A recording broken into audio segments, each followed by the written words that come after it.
নমস্কার, চৈতালি রান্নাবান্না ব্লগে তোমাদের সবাইকে স্বাগত। আমি চলে এসেছি নতুন একটা ভিডিও নিয়ে। তোমরা সবাই কেমন আছো আমাকে জানিও। আর আজকের ভিডিওটা আমি এখান থেকেই শুরু করলাম। ঠান্ডা পড়ে গেছে বেশ ভালোই, তার জন্য আমার মেয়ের রাত্রিবেলা কিছু একটু অন্যরকম খাওয়ার ইচ্ছা হয়েছে, যে একঘেয়ে মাছের ঝোল ভাত খাবো না, অন্য কিছু করো। আর এখন হবে ফ্রাইড রাইস আর মাংস, এই জন্য সবজি কেটে নিচ্ছি, মিক্সড ফ্রাইড রাইস বানাবো। এই দেখো কেটে নিচ্ছি পেঁয়াজ আর তা আগে সব সবজিগুলো কেটে নিই, তারপর তোমাদের সাথে আবার দেখাচ্ছি। আর এখানে দেখো ছেলে আমাকে সাহায্য করতে এসছে, মটরশুঁটি ছাড়িয়ে দিচ্ছে আর তার থেকে খাচ্ছে বেশি।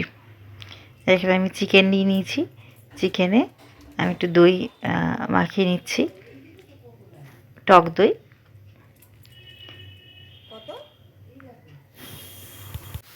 টক দই দিয়ে ম্যারিনেট করে রেখে দেবো, তারপরে আমি চিকেনটা বানাবো। আগে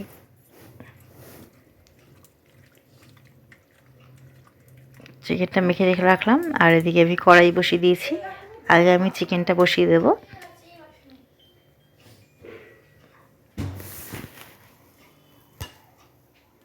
কড়াইতে দিয়ে দিলাম সর্ষের তেল, তেলটা গরম হয়ে গেছে, দিয়ে দিচ্ছি ফোড়ন, দারচিনি, তেজপাতা,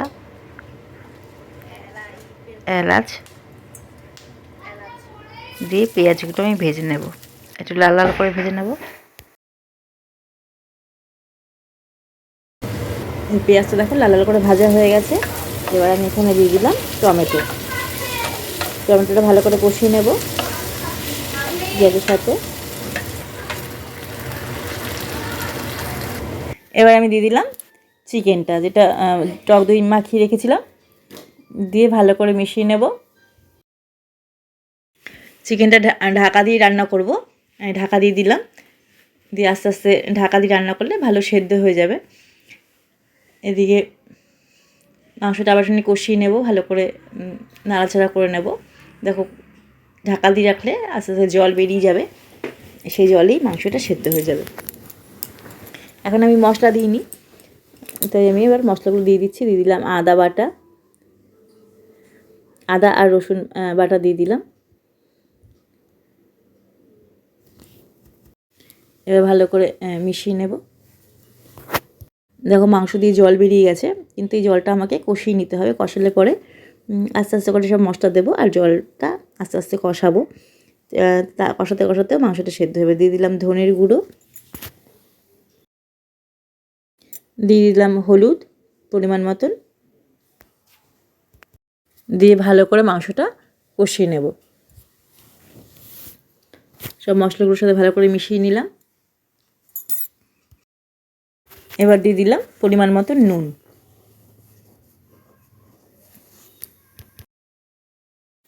দিয়ে দিলাম কাঁচা লঙ্কা বাটা, দিয়ে ভালো করে আবার মিশিয়ে নেব। দেখো জলটা অনেকটাই শুকিয়ে এসছে, দেখেছো মশলাটা কষতে শুরু করে দিয়েছে, জলটা টেনে নিয়েছে। এভাবে কষতে কষতে মাংস থেকে তেল বেরিয়ে আসবে। দিয়ে দিলাম শুকনো লঙ্কার গুঁড়ো, কাশ্মীরি লঙ্কার গুঁড়ো, দিয়ে ভালো করে মাংসটা কষিয়ে নেব। এদিকে মাংসটা কষা হতে হতে আমি এদিকে সবজিগুলো ভেজে নেব। ফ্রাইড রাইস করবো যেহেতু, মিক্সড ফ্রাইড রাইস, ওর জন্য এখন আমি এখানে সবজিগুলো ভেজে নেব।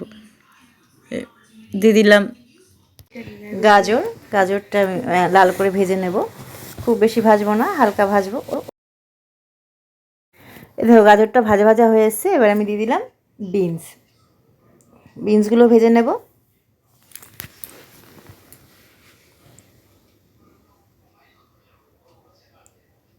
বিনসগুলো হালকা করে ভেজে নেব। দিয়ে দিলাম পরিমাণ মতন নুন,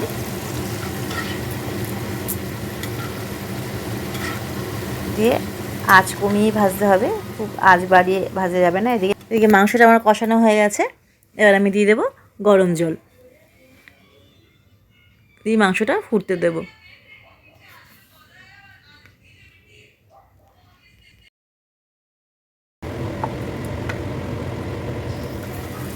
এবার দিয়ে দিলাম ক্যাপসিকাম। ক্যাপসিকামটা ভাজা ভাজা করে নেব।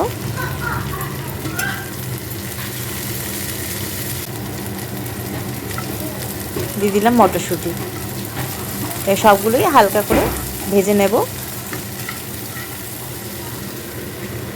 এবার আমি দিয়ে দিলাম পেঁয়াজ পাতা। পেঁয়াজ পাতাটাও আমি একই সাথে ভেজে নেব। সবই হালকা করে ভাজবো। এইভাবে সব ভাজাই মোটামুটি হয়ে গেছে। আর অল্প পরিমাণে একটু ভেজে নিতে হবে। দিয়ে দিলাম নুন। একবার নুন দিয়েছি, সেই আন্দাজটা রেখেই নুন দিতে হবে। আর এদিকে আমার মাংসের ঝোলটা ফুটে গেছে, আমার রান্না হয়ে গেছে চিকেন। আমি নামিয়ে নিয়েছি। এবার এখানে এই কড়াইতেই দিয়ে দিলাম তেল। আমার এখানে ভাজা হয়ে গেছে, তাই এই কড়াইয়ের মধ্যে এবার আমি দিলাম তেল। দিয়ে ডিম ফেটিয়ে নিয়েছি, ডিমগুলো আমি ভেজে নেব। ডিমের ঝুড়ি বানিয়ে নেব। দিয়ে দিলাম নুন, দিয়ে নেড়ে ডিমের ঝুড়ি করে নেব। হয়ে গেছে ডিমের ঝুড়ি। এটা আমি ভেজে রেখেছিলাম যে সবজিগুলো, তার মধ্যেই রেখে দেবো। ফ্রাই প্যানের মধ্যে ভাজা সবজিগুলো আছে, তার মধ্যেই আমি ডিমটাও তুলে রাখলাম। এবার এই কড়াইতেই আমি আবার তেল দিয়ে দিলাম। দিয়ে দিলাম চিকেনের কটা টুকরো।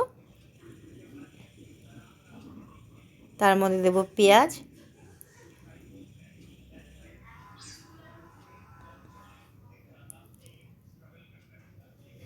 পেঁয়াজটা ভালো করে ভেজে নেব, একটু লাল লাল করে ভেজে নেব।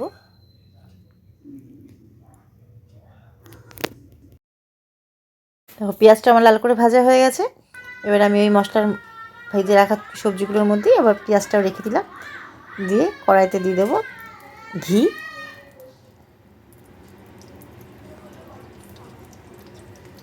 ঘিটা গলে আসলে পরে আমি এখানে ভাত করে রেখেছিলাম, আর এখানে আমি জয়িত্রী আর জায়ফলের গুঁড়ো করে নিয়েছি। একটুখানি খালি করে নেড়ে গুঁড়ো করে নিয়েছি। দিয়ে দিলাম তেজপাতা। এবার ভাতটা আমি দিয়ে দেবো। অর্ধেকটা দিয়ে ভালো করে মিশিয়ে নেব। আগে অর্ধেকটা ভাত দিয়ে ভালো করে মিশিয়ে নিচ্ছি ঘিয়ের সাথে। এবার আমি সম্পূর্ণ ভাতটাই দিয়ে দিলাম। দিয়ে ভালো করে মিশিয়ে ভাজা ভাজা করে নেব।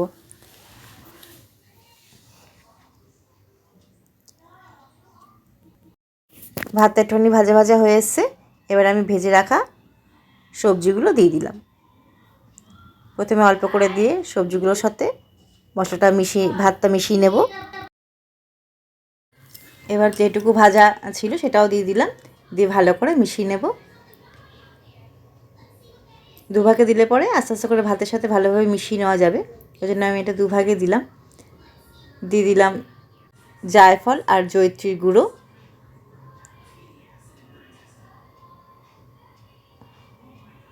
দিয়ে ভালো করে মিশিয়ে নেব। ভালো করে ওপর নিচে করে মিশিয়ে নিতে হবে। এবার দিয়ে দিলাম আর একটু পরিমাণে ঘি। দিয়ে ভালো করে আবার মিশিয়ে নেব। ভালো করে আবার ওপর নিচ করে মিশিয়ে নিচ্ছি, যাতে নিচের ভাতটা ওপর দিকে চলে আসে, যাতে না বেশি ভাজা হয়ে যায়। ওই জন্য ভালো করে ওপর আর নিচ ভালো করে সম্পূর্ণটা ভাত ভেজে নেব এভাবেই। এবার দিয়ে দেবো গরম মশলা গুঁড়ো। দিয়ে আবার ভালো করে মিশিয়ে নেব। দিয়ে দিলাম সোয়া সস। এবার ভালো করে মিশিয়ে নেব। আবার আমার ফ্রাইড রাইসটা রান্না হয়ে গেছে, এদিকে মাংসও হয়ে গেছে। এবার এবার গ্যাসটা নিভিয়ে আমি একটু ঢাকা দিয়ে রাখবো। কিছুক্ষণের জন্য ঢাকা দিয়ে রাখলে পরে সম্পূর্ণ মশলাগুলো ভাতের ভেতরে ঢুকে যাবে। ওই জন্য এবার গরম গরম পরিবেশন করে নেব। তাহলে আজকের ভিডিওটা আমি এখানে শেষ করলাম। আমার ভিডিও তোমাদের কেমন লাগছে আমাকে অবশ্যই জানিও। আর আমার ভিডিও যদি তোমাদের ভালো লেগে থাকে তাহলে অবশ্যই লাইক, শেয়ার অ্যান্ড সাবস্ক্রাইব করো। তাহলে আজকের মতন এইটুকুই, আবার আসবো অন্য কোনো দিন নতুন কোনো ভিডিও নিয়ে। সবাই ভালো থেকো, সুস্থ থেকো, টাটা। আর এই দেখো এখানে নীল বসে পড়েছে খেতে, আমরা সবাই বসে পড়েছি।